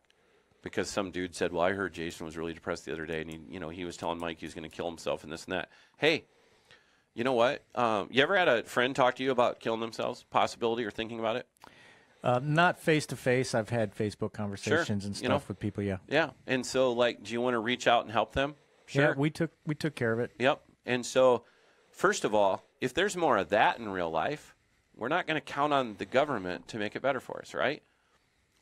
Let's all help each other. Well, I mean, I'm of the opinion that we shouldn't count on the government to do anything for us. I get it, but there's going to be a lot of argument about, what about water and streets and all that? I get it. So we're not into that. I don't like potholes. But I think really community personal safety is more important than government. Community, the relationships you have with different people is what is the most important thing in your life. Okay, so what I'm trying to be devil's advocate about is this is saying the government's going to help keep people safer, right? They're going to come in and take away the crazy guy's gun. So I think this can do more good than bad. I think you can very, very, very much eliminate the bad if you write it to where, hey, all the burden is on the state. As soon as it's, you take this guy's guns away, The timers, you flip the hourglass, you have 21 days to give his guns back unless you can prove this person's a threat. Very much prove it. And so you have to leave that up to the lawyers to say what prove it means and what standards, right? Whether it's, if you go to St. Luke's and say, I need help, and get yourself checked in and you're there for 2 days, can you buy a gun a year from now? Do you know how that works? Actually, I don't, so go ahead. Okay, so you voluntarily took yourself there. That doesn't eliminate you. Now, maybe they do find you are clinically, legally insane while you're there, right? Then that will be handled through the judicial system, as in there'll be some things instituted by the state. But I don't care if you're Susie homemaker or you're a widow or widower or you're coming home from, you have PTSD issues or whatever, firemen, military, all those people. You show up at St. Luke's and say, hey, I really need help. I think I need help. And you're there for a 2-day evaluation or whatever. And then they help you work your things out and you go back to your life. Yeah, you can still buy a gun. Yeah. And some people are like, oh, my God, that guy only a month ago was in St. Luke's. That guy walked in there, or girl, and asked for help. I mean, that's called being responsible, right? That's like saying, hey, dude, call me a taxi because I'm not going to drive home. That's responsible, right? But they were drunk 2 days ago. Does that make them a horrible person? I would say, being responsible is recognizing when you're helping, getting that help. Sometimes other people have to step in because you won't help yourself, right? You ever seen that issue? Yeah, interventions. Yeah, there you go. So it's funny that, like you said, the gun world, I'm not like, hey, let's give up magazine capacity. Let's give up this. Let's give up that. So they can say, oh, Ernie's one of those guys willing to give up an inch. It depends on what it was. This, to me, isn't about Mike can't have an AR-15 and a 60-round drum if he wants. This, to me, and again, in my version is when two people will sign on the line and make a complaint and establish and put in writing why Mike is a threat to someone or others, then they have the ability to go to a judge who then would have to issue that. I'm okay with that if they write it properly. So what do you think about it? I like it. Yeah. We're probably never going to be on this show ever again. You just talked for like 20 minutes. I have nothing to say. Yeah, well, you ask what's a red flag law. So now you ready for devil's advocate?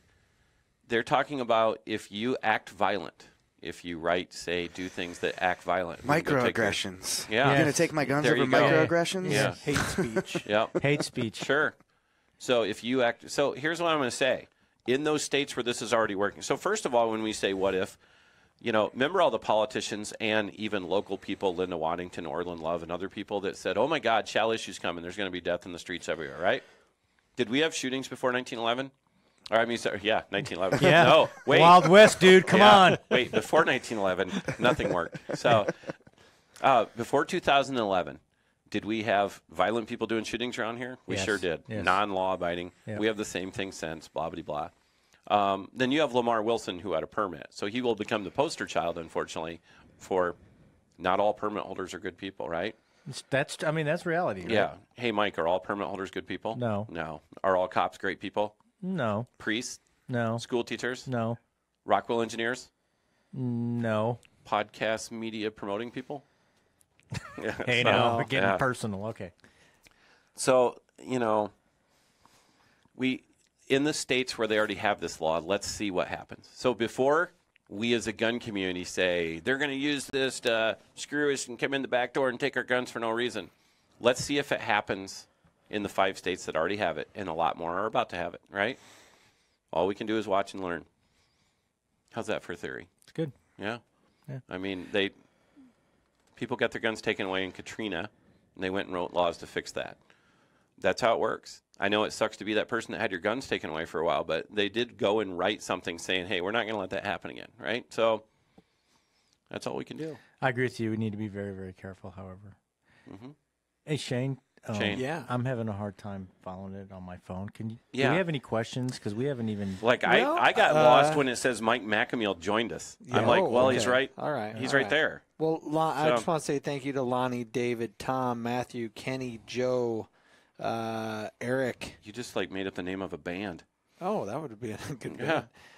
Matt, Eddie, all these guys, all these people for watching, viewing, 34 people. sharing. Thank you, everybody, for sharing, hopefully. Sam Vick joined us. Holy crap, he's probably in another state. And the questions that you've thrown out. Tom, you had put one big we're going to go back a little bit. Do it. One big problem is the system pleased the criminal charges down to something way less. They get away with the crime. We talked about that in a previous episode. Yeah. Nick So Maybanks. so Tom sounds like me 5 years ago or 3 years ago before, and it's true. They do plead things down, but Tom needs to learn more. And I mean that. It's frustrating. It's kind of like the more you learn, the more you're frustrated by it, but you understand it. There is not enough hours in a day, physical courtrooms, and the ability to get juries built, picked, whatever, to try everybody and run everything fully through a trial. So they plead a lot of things. It's called triage in the medical world, isn't it? Yeah, triage. Yep. So, and that's what it is. So, Tom, I would tell you to come talk to me more about it. Really, we should have just a big, huge event where people can talk to, I don't know, maybe one of the local prosecutors and ask them questions about how that works. We'll do that in a big, free, open forum somewhere. Also, another question was, how do you stop people from making up stories to get someone's guns taken away? What wording would you use in the law? Police like to believe the woman over the man. I think you answered that question earlier. With the two signatures, I think whoever that asked addresses that question, they're normally smarter than I am. Right. But here, let me say, when I say I'll leave that up to the lawyers, is, like I said, my part is you can't make this claim. You can't sign up and get one of these without having to tell the public, have it be public who it was. If you want to say Mike McAmeel's crazy, we're taking away his guns, then you have to sign your name on the line, 2 of you at least, to go take it to the judge, and Mike gets to know who's making those accusations. That's part of like a fair trial almost, right? Like we didn't even get a trial, did you, Mike? They just took your guns away first. Right. So the least you should get to do is know who your accusers are. And so when people say, well, that's going to, oh my God, now that makes that person likely that Crazy Mike's going to go kill them or whatever. Well, you've already taken away Crazy Mike's gun, and you flagged him and put him on the NICS system. That's the other problem is if you're going to make it to where Mike can't buy a gun legally for 3 weeks, that switch better turn on immediately when the 2 weeks, 3 weeks, whatever it is up, right? Like, it better 21 days, 21 days. It better not be like, oh, well, I went to Cedar Valley Outfitters, and they called me into NICS, and now I'm on a delay. And now because they have to look into this because apparently there was a red flag, blah, blah, blah, blah. When the government wants to find something out, they can, most of the times, right? There's a lot of missing emails and other shit, whatever. But if the government wants your money, they can suck it out of your account in one day. They're really good at that. So if the government says Mike's not crazy and he can buy a gun, that switch ought to flip immediately. So that's my other issue. What if it doesn't? What's that? What if slowly, one by one, it just doesn't? There you go. I know. And that's where the law's got to be written. Yeah. Well, and very clear, which is going to be a problem. Here's how in Iowa what that happens could work. to that red flag? Does it stay on your record? Oh, this person had a red flag once upon a time. If you look here, when you look at the proposals in some of the states that have it, that drops off here and there. So, vendetta red flags. But I agree that's a problem because when I used to work in the security industry, we did background checks on our potential employees. More than once, we would have something come up and we'd say, hey, dude, you didn't disclose this on your employment application. This is a disqualifier, and, why were you not truthful? And they're like, hey, I did that when I was 15, and they told me it was expunged from my record. Which it is a lot of times. But in a lot of cases, it's not. Through bureaucratic mismanagement or, incompetence or whatever, but it happens. You mean like the Air Force not telling the FBI? Yes. Okay. So, Jason's point is very valid. Yeah. No, and I get it. So, and again, that's where when I say I would sign up for this, I would sign on board for this if it meets my approval, and that's where everybody can laugh saying who's Ernie. But if you say things like, hey, Mike, you physically had a carry permit, right? When you walk into my gun store and you have a carry permit, that means you've had a NICS check in the last 5 years. The government, the Sheriff's Department, issued that to you. I don't have to do a background check on you because you've had one done. You have a permit, right? Right. So obviously it could be as simple as if they're going to take your guns away and say you can't have them for these 21 days, they're probably going to take your permit away from you, whatever. They should. If you're going to say no guns, then don't give them the ability to buy guns. But how about the fact you don't get put into a system? How about the fact you have a permit that they hand back to you in 21 days? You could walk into my store and buy another gun. Well, we're going to keep it in a drawer in the Sheriff's Sure. Department? One of those files. Yeah. I get it. Yeah. But you could do that physically or electronically. They could do that. Yeah. It's back to where, hey, you know who needs to be held accountable? The government needs to be held as accountable as they want to hold gun owners, right? So I'm all You're about... full of pearls of wisdom today. No, it's not pearls of... Yes. Hey. I'm writing these down. Yeah. Well, what was the smartest thing I said today? There's so many. I just Yeah. When you had to, I'm calling. to take a seat at the table. Yeah, you got to table. take at a seated table to have Well, no, to say anything. no, it's just true that if you're not willing to meet people, well, Kurt from give kudos. Kurt from Iowa Firearms Coalition. We were talking about that. Nick Maybanks actually said that to me in some way, shape, or form the other day. If your side, when he says your side, it doesn't mean he's on their side. If you're going to have gun people that don't want to go to the table and see what it is that's being proposed, if you just say nothing, never, ever, I don't even want to hear from you. Shall not be infringed, dude. Yep, I know. Yep. You hear it all the time, right? Yep. Shall not be infringed. So I won't listen to any idea you have. So that's asinine. Now, the difference is I like to try to talk to people, but I predominantly, truly am just going to use, facts. And I like using government facts because a lot of the people who are against things that you and I are, who do they believe in keeping them safe? The government. Yeah. And they want to talk all about these new laws, which would be imposed by, The government. passed by, The government. maintained by. I'm like fill in the blank Okay, guy. all right. Yeah. Right now, you're kicking ass on this test. So, hey, look, FBI statistics I left here last time. Anyway, so a lot of people have faith in the government and keeping them safe. I don't. And so when people say, "Oh, you're over there saying, hey, be safe out there, all you in uniform, this and that," I do. I like law enforcement. I like 99% of them. I don't count on them to keep me safe. 2 minutes from now, that's another thing, right? They're not going to be here in 2 minutes. Well, that you're brings already up, here. Yeah, Warren versus DC. Yeah, Exactly. So, Warren versus DC, and that's one of the things we were going to talk about. We kind of You're a cop. You have to glossed over it. protect me. Actually, Warren, if you read Warren versus DC, there is no. I'm trying to think of the word. They do not have the duty to protect you. The police are not there to protect you. Yes. In a nutshell. Yes.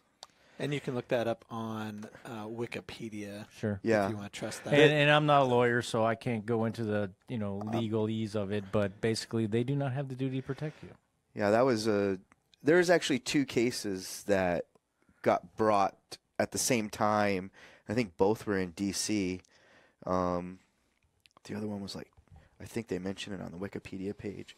Wikipedia. He likes that Wikipedia. I like it. Mm-hmm. But or you can go to Justia and look up the Supreme Court cases and stuff like that. But Taliaferro and Douglas. So there's three people all together, but there was two separate cases. And one of them was a taxi driver, I believe. But yeah, it's a sad way to figure that out. The way that Warren versus DC went down, because it was a violent felony, Yeah. that brought it all to light, and that these women were being raped by a group of men in their apartment.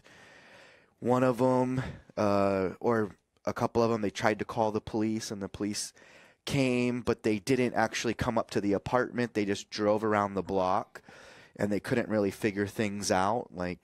Was there anything going on? How far should they go in this check on these to see what was going on? I think initially it came through the radio as something different, and so they weren't really thinking it was a rape happening inside the apartment. They thought it was somebody being mugged or something. And that happens quite a bit. Dispatch information is not always the clearest. Yeah, and then there was a couple. I think they came back through a couple of times, and anyway, they never were able to intervene and stop that attack that went on all night, throughout the night and into the morning. And then it's a horrible way to figure out that the police are not your personal bodyguards and have no duty to protect you unless there's a special relationship that you have with them, which I want to say it's another frickin' Harris case. Those guys are everywhere. But there was a case that happened. Hey, there's something in the way. Oh. In Florida. There was another case that goes along. I've got all these written down on a blog post I haven't finished yet. Mm-hmm. But this guy had it was a city in Florida, and it was I think it was Tampa. And this happened back in the 60s, and he was delivering in the early morning hours, and he'd been mugged before. So he had called up the police and asked for special protection. And the police agreed to it. yeah, we'll give you protection. We'll park a cruiser down there on the street while you make your deliveries. Well, then one day they didn't, and he got shot in a mugging down there, and then he took that all the way to the court that, no, the police said they were going to protect me. The court still found, and it was the Supreme Court of Florida, I believe, they still found that there was that did not qualify as a special relationship with the police. Basically, you have to be in their custody for them to have a special relationship with you, where they're responsible for your welfare, I believe, and you can correct me if I'm wrong, but once you put me in handcuffs, you're responsible for whether I fall on my face or not. That's correct, yeah. Right? So 5 times. Whether you fall down five times. Sometimes I fall up the stairs. Sometimes I fall down the stairs. But, you know, it's something along those lines. That's where the special relationship comes into play. Not like the police are not my personal bodyguards. They're not there to intervene in a violent act against me, or my same thing with paramedics. They're not my personal doctors that are there to save my life. You know, if I cut my femoral artery or something like that. And for the people who think that they do have police as personal bodyguards where they should be there, well, what if at the same time you need the police, I need the police on the other side of town? Now how do we solve that problem? That's that whole triage, allocation of resources thing that Ernie was talking about. And you know, I said this last podcast, speaking of EMS, not just law enforcement, but even EMS. EMS isn't even a necessary service in this state. Like, there's no law that says you have to have an ambulance. Mm-hmm. Like, there are laws that say you have to have fire and police, but we're not going to run out of time without answering some of these questions. Yeah, you don't have to have an ambulance in this state. It's a courtesy more than anything else. And people think that it's not required. necessary. It's not required. Yeah. And so, like, nobody needs you, right, Mike? I'm not saying that. I'm just saying people assume that it's like, hey, the ambulance will come save me or the cops will come save me. And are people in the county and they're not going to. Woefully unaware of how hard it is to have access to an ambulance like you? Well, I will put it out this way without breaking any HIPAA violations. I don't think there was a large accident on I-80 yesterday. Didn't even make the news, I'm sure, but it required quite a few resources. Just imagine if it was a bigger accident and we ran out of ambulances. Yeah. Right? Or at that point, there was an explosion from a propane tank next to a farmhouse with 4 people in it. So at some point, you have finite resources, and that's the same with law enforcement. And I think people don't realize that, and that's kind of where we're all talking about. You need to be responsible for yourself. Yeah. Do I only have 3 minutes, Shane, because you're going to make like Skynet turn off? Or do I get to go 2 extra minutes beyond 3 minutes? Yeah. Okay. I got to answer some of these questions. Isn't your buddy Sam Lukol, Sam whatever on here? Here we go. I want to address some things. No more laws, they say. You sound like me, Sam. No more laws. You know what, though? We do need laws. We need more laws. What kind of laws do we need? Is, hey, when you're a repeat offender or a prohibited person, how about a law that says if you get caught in possession of a gun, you automatically get 20 years in prison, and you don't do only 85% with good time or 75%, whatever it is. So would that be a law you get on board with as a legal gun owner? Well, yeah, except the fact that I know, because we just talked about it, that it's not going to happen that way. No, but what I'm saying is, so I always tell people, more laws. I don't need more laws that affect the law-abiding gun owners. Right. I want more laws that affect the non-law-abiding people in possession of it. And it really doesn't help at the prohibitive end of the spectrum. It's more on the punitive form, on the penalty. But that would still be a law. Yeah. Yes. Yeah. So we need some smart lawyer people to say, well, here's what you really mean. You need to go get longer sentences for this or this.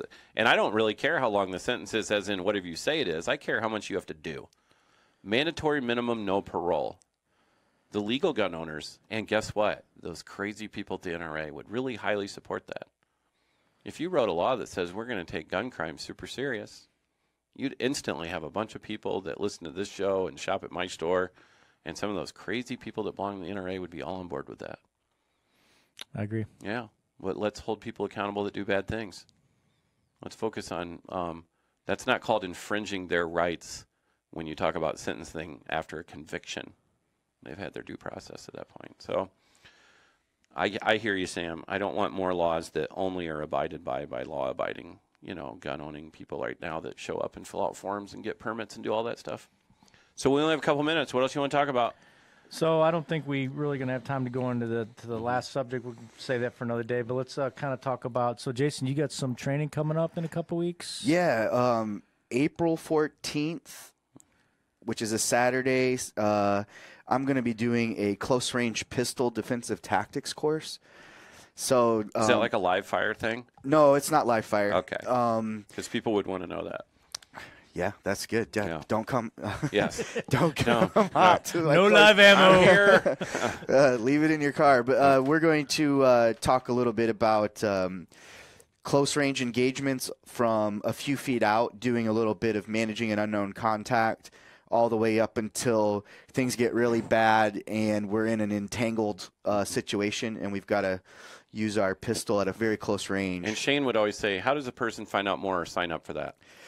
Well, I would go to our website at iowacitybjj.com, and in the events section, you'll see the close range pistol course, and it's the information is up there. There's a Shane, way to see what it's like to deal with me. How can you help promote yourself? Yeah, just make sure you click on that. On that heading. Yes. Click on the heading, and at the top of the page is the actual link to sign up.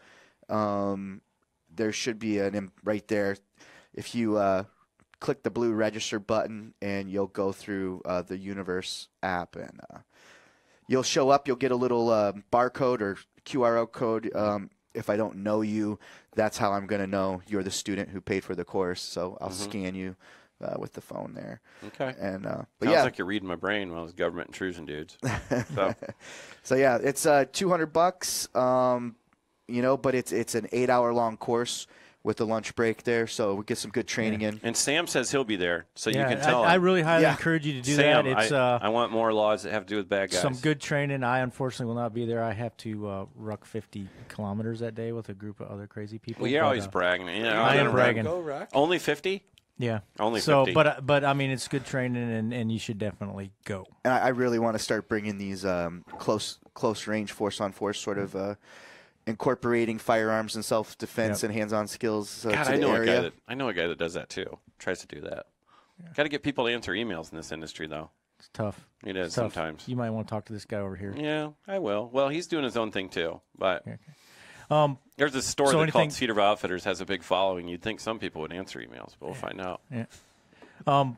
Other things we got coming up, we got active shooter response course this Saturday. Sure. Tomorrow. Huge. Tomorrow. Lots of people. Nice. We can take more. Yeah, there's room for more. On your website? It's on the Cedar Valley It's on Outfitters. Facebook. I put it on there twice yesterday and said, here's how you sign up. Right. So I'll be teaching that 4 hours to 4.5 hours. I actually modified the curriculum yesterday and added some other stuff, so it may go a little longer. Plus, it's National Stop the Bleed Day. You Yes. throw me that curveball this long? I told everybody class is 9 to 1. 9 to 1. 9 to 1. Well, listen up, folks. Stop the bleed. Stop the Bleed. It's National Stop the Bleed Day, so we're going to do an extra hour to hour and a half of Stop the Bleed training for free. Free. That's value-added Free. services. And the church security team. If you choose to stay to participate They got a in couple that. people there, church security team. Good. You'll Good. see G-Pa. You'll remember him. Yep. So, all right, so that's what I got Shane, going am I on supposed to tomorrow. go now? Am I soaking up Skynet's money? Yep. I'm doing something? No, And go. You're all right. All right, you go. Go? So if Like- you go, Go? If you want to go to Cedar Valley Outfitters on Facebook, this is what you're going to see. That's what some of what. Is that what our Ernie's page talking looks like? about. Oh, it is. Weird. it is. Yeah. Wow. There's my truck.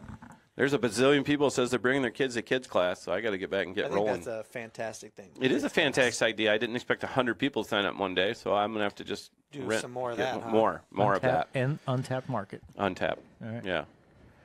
What else do I need to do, Shane? Just say goodbye to everybody? We're Yeah, good? You we know got what? it covered? Thanks everybody for following, liking, and watching, submitting those questions, the comments. They drive the conversation. They help broaden the discussion. So thank you very much to everybody.